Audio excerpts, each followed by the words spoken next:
जय सूर्यदेव। आध्यात्मिक के ऊर्जा के तहत आज बात करेंगे कि आत्मा की भोजन क्या है।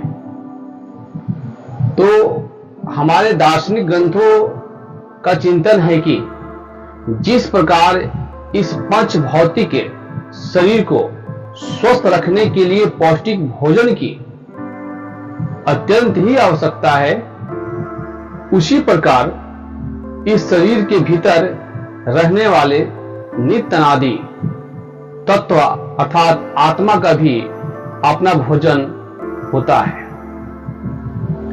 हमारे वैदिक ग्रंथों में बताया गया है कि ध्यान में अवस्थित होकर ईश्वर की उपासना ही जीवात्मा का भोजन है।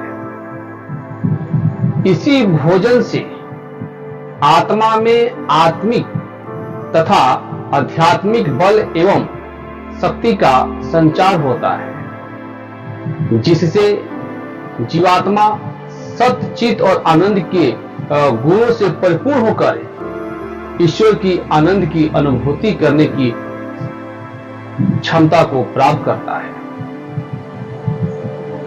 हमारे ऋषियों ने ध्यान को ईश्वर से जुड़ने का परम साधन माना है। एकाग्रचित ध्यान के माध्यम से की गई ईश्वर की उपासना से आत्मा को अलौकिक एवं दिव्य आनंद रूपी भोजन की प्राप्ति होती है।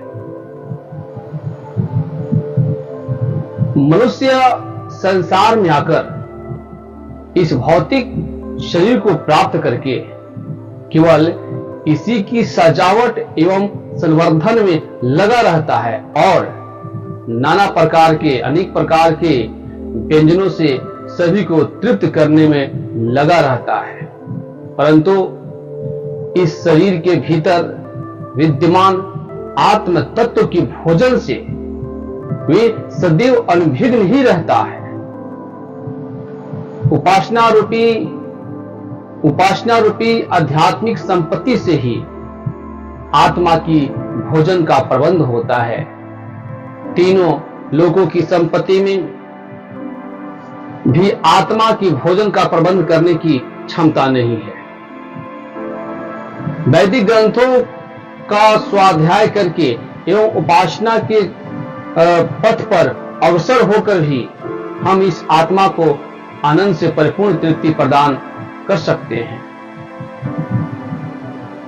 ज्ञान के माध्यम से ईश्वर की आनंद की अनुभूति ही जीवात्मा का वास्तविक भोजन है। जीवात्मा का भोजन के लिए ईश्वर की अनुभूति करना आवश्यक है।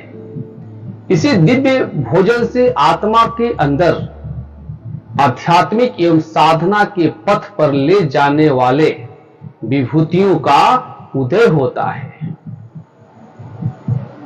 शरीर के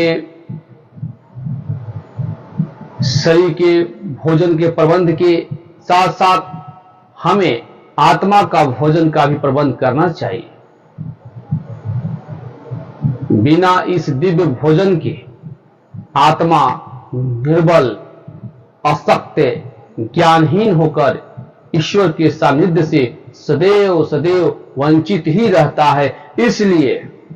इसलिए ईश्वर की प्राप्ति के मार्ग विहंगम योग है, जहां सदुदेव के संरक्षण में आत्मा का कल्याण होता है।